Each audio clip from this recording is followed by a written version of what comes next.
నమస్తే. ఇన్నాళ్ళు నన్ను సపోర్ట్ చేస్తూ, ఎంకరేజ్ చేస్తూ మీ ప్రేమని నాకు అందిస్తున్న ప్రతి ఒక్కరికి కృతజ్ఞతలు.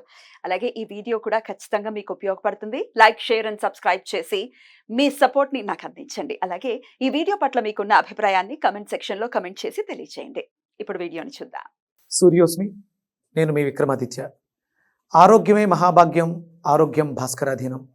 ఆదివారం మద్యం, మాంసం, మైదనం వద్దు, ఆరోగ్యం, ఐశ్వర్యం వద్దు. మీరు ఆచరించండి, 10 మందిని ఆచరింపచేయండి. ఆచరించండి, ఆరోగ్యవంతులుగా ఉండండి. ఆచరించండి, ఐశ్వర్యవంతులు కండి. ఆచరించండి, ఆనందంగా జీవించండి. సూర్యోస్మి. జ్యోతిష్య శాస్త్రం ఒక అద్భుతం. వేదాంగమైన జ్యోతిష్య శాస్త్రం అనేటువంటిది మానవ జీవన గమనానికి ఒక వరం. జ్యోతిష్య శాస్త్రం నీ జీవితంలో వెలుగు నింపే ఒక భాష. ఆ భాష నీకు అర్థమైతే ప్రకృతి నీతో మాట్లాడుతుంది. అస్ట్రాలజీ నేర్చుకోవాలి అనుకునే వారికి అద్భుత అవకాశం. మురళీధర శర్మ గారి అస్ట్రాలజీ క్లాసెస్ అతి త్వరలో మొదలు కాబోతున్నాయి. 100% జాబ్ గ్యారంటీ. వివరాల కొరకు సంప్రదించండి. నమస్తే, వెల్కమ్ టు అవర్ ఛానల్. నేను పద్మిని. ప్రస్తుతంతో పాటు ప్రముఖ ఆధ్యాత్మికవేత్త, సూర్యోపాసకులు, sun spiritual society founder Vikramaditya garu మనతో పాటు ఉన్నారు. మాట్లాడదాం సార్. నమస్తే సార్. సూర్యోస్మి తల్లి. భాద్రపద మాస పూర్ణిమ వచ్చేస్తోంది. భాద్రపద మాసంలో ఈ పక్షం రోజులు కూడా అత్యంత వైభవంగా పితృదేవతల ఆరాధనకి ప్రత్యేకించబడినటువంటి మాసం. బ్యూటిఫుల్ గా అయితే ఈ పౌర్ణమి, భాద్రపద మాస పౌర్ణమి ఈసారి పాక్షిక చంద్రగ్రహణంతో వస్తోంది. అంటే మనకు సంబంధం లేదు, భారతీయులకి మాత్రం. కానీ ప్రవాసాంధ్రులు మన వాళ్ళు ఉన్నారు అమెరికాలో, ఖచ్చితంగా కనిపిస్తోంది. కాబట్టి అమెరికాలో ఉన్నటువంటి ప్రవాసాంధ్రులు పాటించవలసిందే. అమెరికా, రష్యా, ఆఫ్రికా, తర్వాత అంటార్టికా ఈ ప్రదేశాల్లో ఖచ్చితంగా కనపడుతోంది చంద్రగ్రహణం. మరి చంద్రగ్రహణం మనకు లేదు, కాకపోతే కొంచెం ఏదో బయట వైరల్ అవుతుంది సార్ ఈ టాపిక్. చంద్రగ్రహణం ఏమిటి చంద్రగ్రహణం, మరి ఎట్లా వినియోగించుకోవచ్చు ఈ పౌర్ణమి రోజుని? అంటే సహజంగానే మనకి ఈ భాద్రపద మాసము అనగానే మనకు వినాయక చవితిని పురస్కరించుకున్నప్పుడు అక్కడ ఒక కథ జరుగుతుంది. సృష్టి ఇప్పుడే ప్రారంభమైంది కాబట్టి ప్రకృతి అంతా కూడా ఒక రకమైనటువంటి నిర్లిప్తతతో ఉంది. కానీ ఇక్కడ చాలా జాగ్రత్తగా, అంటే చీకటి ఆవరించి ఉంది, వెలుతురు ఇప్పుడిప్పుడే వస్తూ ఉంది.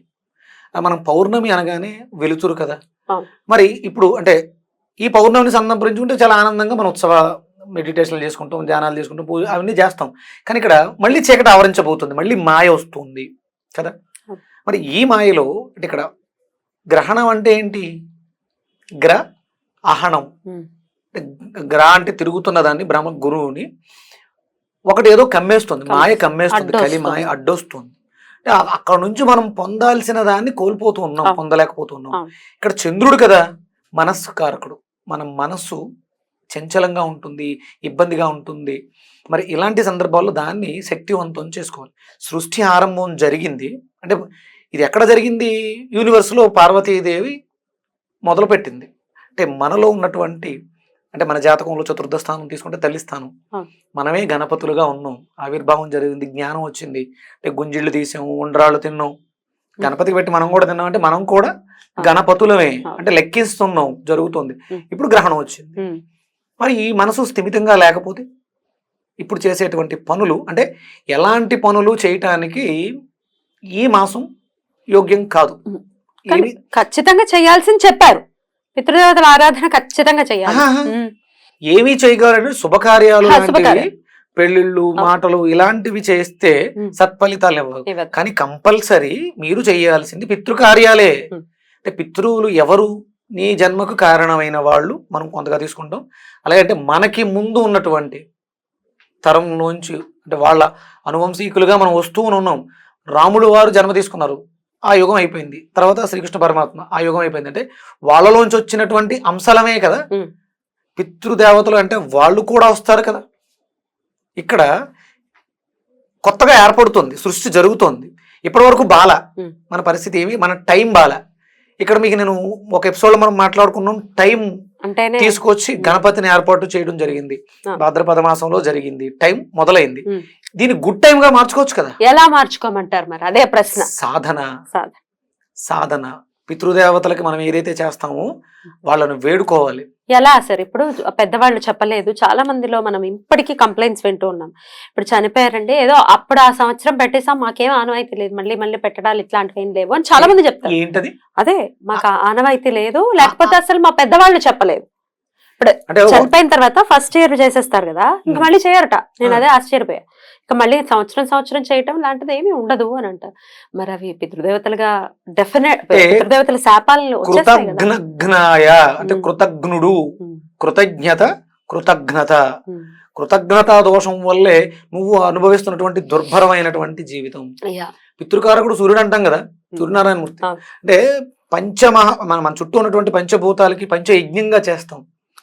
పంచయజ్ఞం చేస్తున్నావా ప్రతిరోజు? చేస్తున్నాం. కొంతమంది చేస్తాం, అందరూ చేయట్లేదు. అందరూ కాదు. అవును. సరే, మిగతా రోజుల్లో చేయకపోయినా ఈ మనకు వచ్చినటువంటి తిథుల్లో, అమావాస్య తిథుల్లో, పౌర్ణమి తిథుల్లో మనం చేసేటువంటి కార్యక్రమాల్లో వాళ్ళకి పితృకార్యాలు చెయ్యాలి కంపల్సరీ. ఇది రుణం తీర్చుకోవడం. కృతజ్ఞుడుగా మిగిలిపోదు, కృతజ్ఞతతో మెలుగు.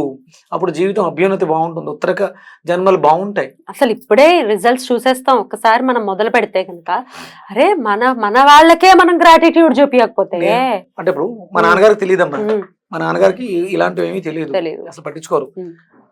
అప్పుడు పట్టించుకోరు. నేను ఇవి తెలుసుకున్న తర్వాత మా నాన్నగారితో చేయించడం మొదలు పెట్టాను. నా జీవితం పెరగడం మొదలెట్టింది. వాళ్ళు అప్పటి వరకు విపరీతంగా శ్రమ పడితే నెలకు 10-15 వేలు సంపాదించేవారు.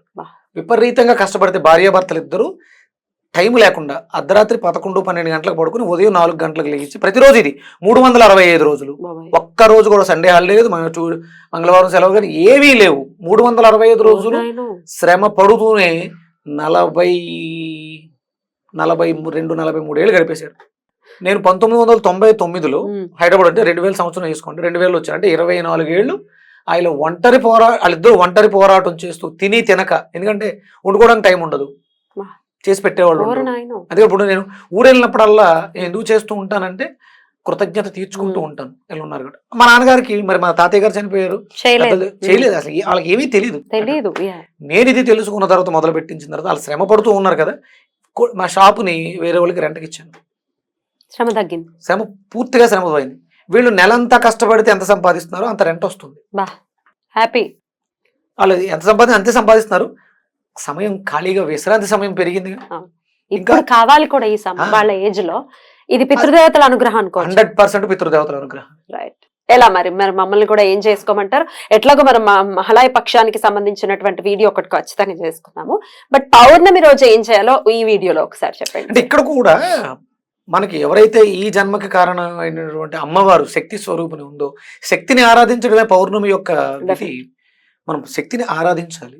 శక్తిని అంటే అమ్మవారికి మనం ఆ రోజు పౌర్ణమి రోజు అమ్మవారిని లలితగా చూసుకుంటామా, రాజరాజేశ్వరిగా చూసుకుంటామా, పార్వతీదేవిగా చూసుకుంటాము, మీ ఇష్టం, మన ఇష్టం. అంటే ఇక్కడ మనం గణపతి ఆవిర్భావం జరిగింది కాబట్టి పార్వతిగానే తీసుకోవడం ఉత్తమంగా ఉంటుంది. మరి ఎలా ఆరాధించమంటారు? పార్వతీదేవి అష్టోత్తరం మనం పసుపుని ముద్దగా చేసి అమ్మవారిగా పెట్టుకుంటాం, గౌరమ్మగా. దానికి షోడశోపచారాలు, పంచోపచారాలు పూజ చేయటం, నివేదనగా పరమాణాన్ని నివేదన చేయటం, సాయంత్రం వరకు ఏకభుక్తం, ఒంటిపూట మనం ఉపవాసం ఉండి సాయంత్రం అమ్మవారిని తలుచుకుని పాల నివేదనగా చేసి ఆ పాలని స్వీకరించటం, ధ్యానం చేయటం. ధ్యానాన్ని మించినటువంటి సాధన ఇంకొకటి ఉండదు. అంటే పూజలు చేసే స్థితి అంటే ఇక్కడ మనకి 4 వర్ణాలుగా చెప్పబడి ఉంటాయి మనుషులు. ఏంటో వర్ణాలు? బ్రాహ్మణ, క్షత్రియ, వైశ్య, శూద్ర. అంటే ఇవి కులాల కాదు. చదువు అంటే యాక్సెప్టెన్సీ, అంగీకారం, ఒప్పేసుకున్నాను నేను. ఇదంతా కూడా భగవంతుడి చిత్తం, భగవంతుడు నన్ను నడిపిస్తున్నాడు, ఆయన చెప్పిన ధర్మాన్ని పాటిస్తూ ఉన్నవాడు, జ్ఞానంతో ఉన్నవాడు బ్రాహ్మణుడు, బ్రహ్మ జ్ఞానం కలిగిన వాడు. ఆ జ్ఞానం ఎవరు సంపాదించుకున్న వాళ్ళు బ్రాహ్మణులే. అందరూ బ్రాహ్మణులే, అందరూ బ్రాహ్మణులే. ఇది పుట్టుకతో వచ్చింది కాదు, సాధనతో వచ్చింది. సాధనతో ఈ జ్ఞానం ఉంది.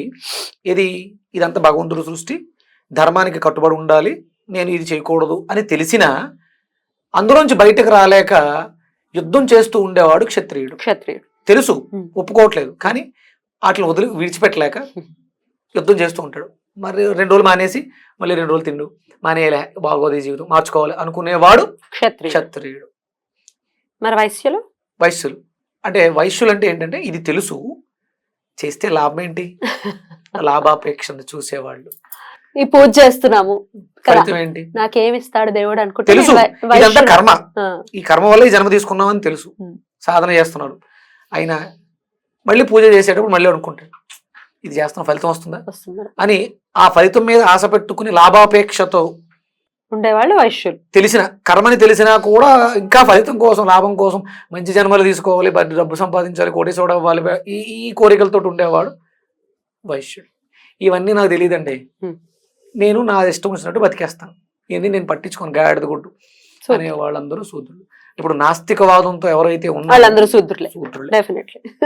ఎందుకంటే దేవుడే లేడు అని అనుకుంటే మరి క్రియేషన్ ని ఎలా అంటారు, సైన్స్ అంటారా?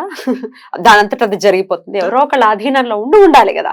రైట్ సార్, అయితే పార్వతి అష్టోత్తరంతో చేసుకోమంటారు ఈ పౌర్ణమి నాడు. Right right. అదే ఇదే ఈ ధ్యానంతో, చిత్తంతో మనస్ఫూర్తిగా అమ్మవారిని శరణు వేడుకుని పాదాలు పట్టుకోవటమే ఈ పౌర్ణమి యొక్క, అంటే అమ్మ సృష్టి జరిగింది, ఇప్పుడే చేసింది ఆవిడ, బాగుండేలా చేయి, నన్ను నా బుద్ధిని నీ పాదాల చెంత ఉండేలా ఆశీర్వదించు.